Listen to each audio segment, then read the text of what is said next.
Hello, I'm the Grove Street Lodger, and no, I have not gone mad and decided I like neutral tones rather than seeing the spines of the books. What it is I am moving out of London in 2 months, and there's a lot of books to move. So what I've done is I've gathered all the paperbacks so far into the same sizes. So these are that slightly larger paperback. I've got whole bookcases around here of the penguin size. I've got some smaller ones and da da da da da. And that's the plan. In terms of reading, not much this month. My plan was to read the whole of Remembrance of Things Past by Proust, and I quickly realised that was not going to happen. Mine is a really cool edition. It's by Chatto and Windus, and it splits it up into 12 paperbacks, so you can shove that in your pocket and have that wherever you go. Out of those 12 paperbacks, I am halfway through the fourth. So, yeah, I'm not really on it to finish it this month. Well, I haven't finished it this month, and I might not even be on it to finish it next month. But I'll keep crawling through it and get there. So, essentially, I've read Swann's Way and 3/4 of Within a Budding Grove. And they are kind of a novel, I feel. They run on from each other, and if it keeps on going on like that, it is just one big long novel. There it is. I've put these the wrong way around as well, so I haven't read them yet, and then I'll put them the right way around, so I have. That's what I've got left. I can't say that I'm not enjoying Proust, but I can say it's very easy not to read it. Because what it is he's brilliant at some stuff. He's really good at capturing feelings and moments and things where you go, oh, I felt that, oh, I know that. And he's really good at spinning them out and explaining them, and you're like, oh, yeah, I know that. What he's not very good at is the characters aren't very real, or not even real, they're just not very... In fact, it might be that they're too real. They're not very vivid. And so you get some characters like Cadet and things, and some that he just repeats the name of again. And Gilbert. And the whole point of Gilbert is that he doesn't really know Gilbert. He just loves her because he has his own ideas, and he's in love with the idea of her. And that's, I think, the big theme of the whole book so far. Anyway, so far. Whoops. Is the vivid, passionate, strong life we all have within us, and the sort of mediated life between us. And so, I mean, the narrator is definitely a person with very strong passions, but maybe not quite so much to those who see him. And we get Swann in love in Swann's Way, where he's feeling all these feelings, but they're not quite coming across. And I think that's a large part of it. A large part between the inner and the outer world, and about our imagination, our memory, and just how we see the world in our own personal technicolours, and also how we imagine the world will be. And there's a disappointment. It just, so far, it's just been a novel of disappointment after disappointment after disappointment. He wants to see this actress, this best thing ever, and then he sees her and he's like, oh, is that it?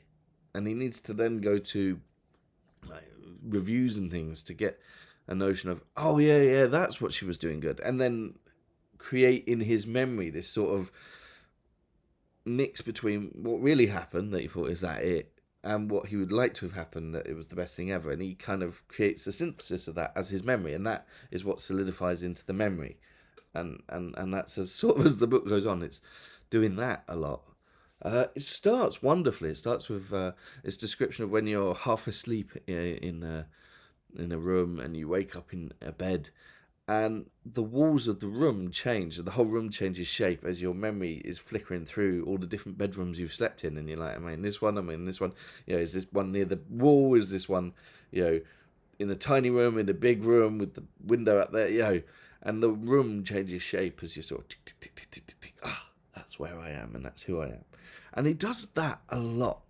And when you click in with that, it's sort of, it's really relevant, I suppose. It's really, it really talks to you. You're like, this is great. And then you run on for that for a while. And then it goes into something else, which, in a bit like Clarissa, regurgitates I think I begin to see that this is the problem of a long book. Clarissa's 1,000,000 words. This is 1,500,000. Just sort of chews over the same old shit again and again. Like the whole Gilbert thing, and you're just like, oh, fuck it. Leave Gilbert alone, you weird stalker. It's not going on. She's not that into you. And I'm not really sure you're that into her, so just leave it. It just regurgitates. And so you're either on it or you're off it. And when you're off it, you get sleepy. It's not a book that wants to be read fast. I thought I'd just read it at normal speed. And maybe I'll get through it all. Certainly I'll get through it more than half of it. And it's just not the case. Because you can't read more than 20, 30 pages without going, oh, I want a little sleep now. And that's not really even because it's boring. It's just because there's something meditative about it. And you're just like, And he talks about sleep a lot. And sometimes you're just like, nah. And I have been doing a lot of research for my novel I'm planning. And so I've been reading, like, I read the first 100 pages of this, for example. And then, this is a Haslam biography. The ones over there. And I've been reading, the first 150 pages of Boswell and Piozzi, and they're all about the early life. And so I've been doing that and making notes, and then going, right, okay, it's 9:30, time to read some Proust. And then a bit of me goes, why don't you just sleep? You've done a lot of reading. You don't need to read Proust. And I'm like, oh yeah, that's a nice idea. I've just been sleeping. So anyway, I've got a few. I'm going on a couple of trips. I'll be stuck on a coach with Proust, so maybe I'll get a bit more done. As I say, it's not that I'm not enjoying it. It's that it just doesn't like being read fast. It's just like, no, you will take me slowly and sort of meditationally, and you'll ponder about it. And yeah, it does give you a few ponders. It does not give you a very fast moving storyline though. So that's the first things I read. Yeah. The next thing I read was the Hilliad, an epic poem. This is written by Christopher Smart, who I love. It's taken the piss of a man called Hill. And what it was that Henry Fielding said, let's start a bit of a pretend ruckus, and we'll sell more papers. And Hill, instead of sort of joining in with this, one, attacked Henry Fielding properly, and two, told everyone that Henry Field was making a pretend paper row to try and sell papers. So now Fielding's really on the offensive, and Hill's on the offensive, and all these Grub Street writers pile in. It becomes a paper war. And what happens is that Christopher Smart is sort of associated with Fielding. He's very supportive of Fielding. He releases a bunch of poems. Hill does a review. I don't think it's that negative. I think it's quite a fair review of a slightly spotty collection of poems. But Smart's like, right. And he writes a fake Dunciad, essentially. He starts off by calling him, where's that great line? All these things beginning with P. Pimp, poet, puffer, apothecary, player, with exclamation marks. Whose baseless fame is vanity... sorry, the long Fs. Whose baseless fame by vanity is buoyed like the huge earth self-centered in the void. There you go. You got an ego for a planet. And Hill in this poem, he's a doctor, and this Sibyl, this sort of prophetess, comes to him. Her loins with patchwork cincture were begirt, that more than spoke diversity of dirt. With age her back was double and awry. Twain were her teeth, and single was her eye. And he gets seduced by her into becoming the inspector, which was Hill's pen name, where he becomes the butt of all mankind and the arch dunce, and crowned by Cloacina, the goddess of the sewers, with shit on his head. It's kind of the only tacky thing Smart wrote under his name. He wrote some a lot of tacky things under Mary Midnight, but he did that in a character, the character Mary Midnight. It's the only one he published under his name. It's a good attack. I think the Hilliad is a funnier mock name of the Iliad, then Pope's the Dunciad. And yeah, it did what he wanted. It made Hill look silly, and it made Smart look good, and it's quite funny, and it's not very long, and I enjoyed it. And then the next thing was part of my research. So this this is a copy I've bought actually now. I originally was lent this by the Johnson house. So this is a reprint. The original ones were like 350 copies self-printed. So and it's called Johnsonian Gleanings by Aleyn, Lyell, Reade. And this is the wrong one actually. I need number 3. I thought I picked up number 3. Number 3. Number 3.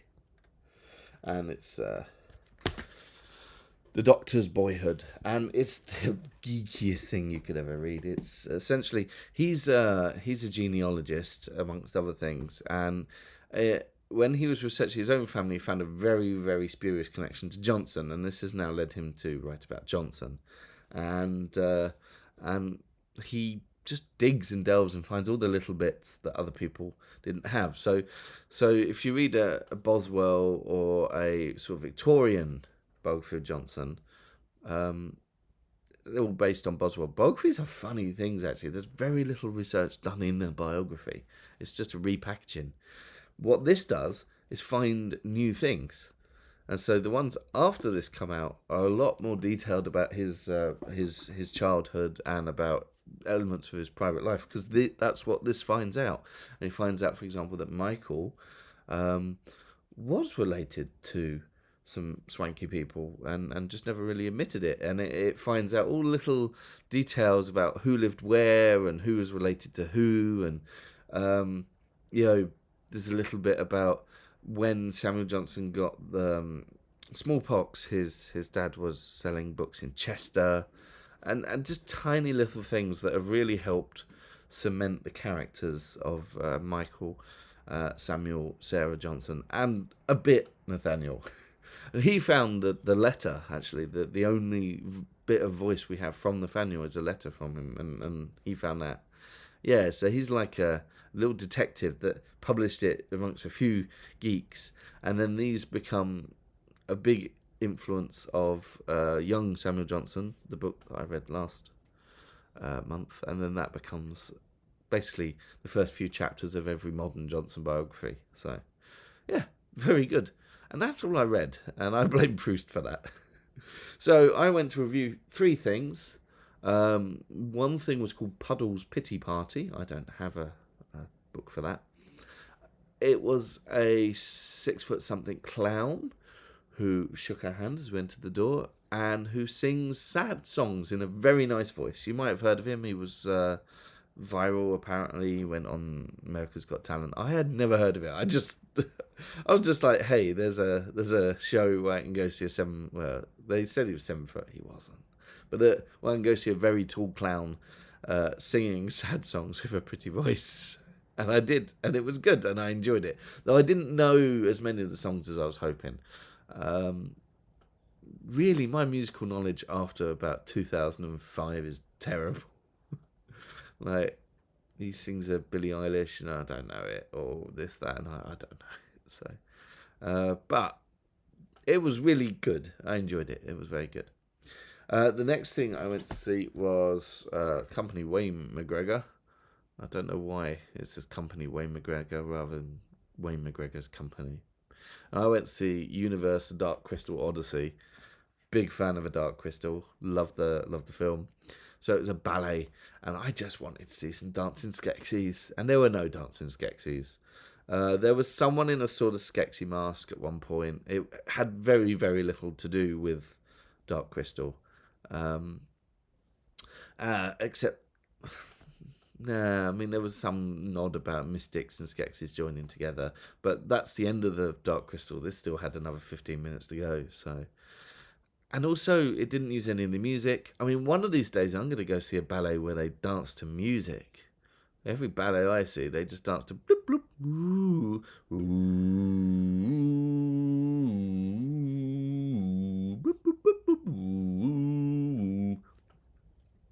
dancing. Why is always I do that? I think it's just because there's no legs here. I can't show you my wonderful dancing legs. But it was good and it was weird. They were all dressed up as weird things. There was these.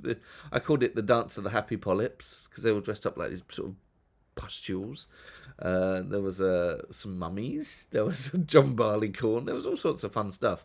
And the dancers danced between 2 layers of mesh. They projected on the mesh, and when it was done right, it looked 3D. So there'd be like these sort of dancing coral, and there'd be a 3D fish floating above them. It was really good spectacle, but not enough dark crystal. And the last thing I saw was my Mangler, member of the Tragic Circle by Mischief.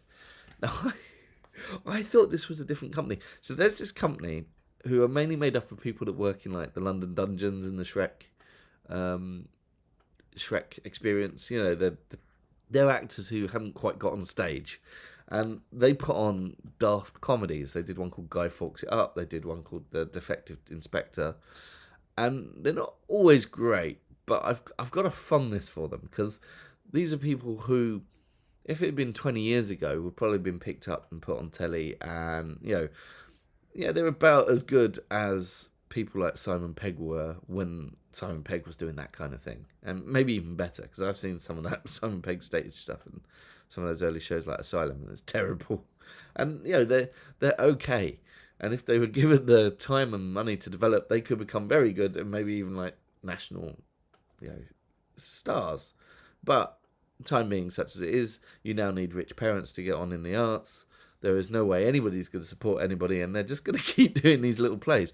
And the sort of the key thing of these little plays is that they kind of grab a bit too hard for the comedy. So when I saw the title Mind Member of the Tragic Circle, and I thought it was them. I thought it was this slightly try-hard company who was going to give a sort of try-hard, you know, mind-reading parody thing. And I thought, oh, well, you know, I like these guys. They are, yeah, I've got a fondness for these slightly weird little shows. And so, yeah, go on, I'll go and see them. And then when it got closer, I realised it was by the people that did the play that goes wrong.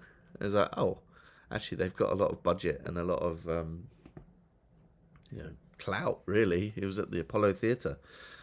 And you know what? It was pretty much what the cheapy company would have done, but with a better budget. You know, it's exactly what you'd think a play goes wrong mind-reading thing would be about. Lots of mind-reading tricks didn't work. Some of them did, and that was a bit of a surprise. This guy, he plays... For some reason, I always... Mischief company, I always have most solidified in my head in the Peter Pan one.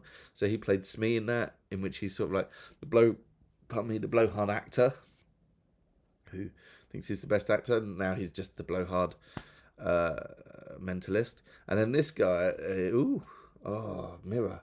This guy, he was Michael, the guy who couldn't remember his lines, and he had the big hearing, the big hearing things. He kept repeating like taxi instructions and stuff. And in this, he plays the idiot who can't really remember his lines and gets it all wrong. They're just playing the same characters and they're going through the same thing, which is in some ways disappointing if you wanted to see something new, but very funny. So that's been this month. Not reading as much as I could. Though actually I have read loads because I've done loads and loads of research, but Swann. I've got 2 weeks off Easter holiday. I'm going to Lichfield, birthplace of Samuel Johnson, to have a bit of an explore. And now I'm coming out as someone who's moving away from London in May the 31st. So all that to come. Have a nice Easter.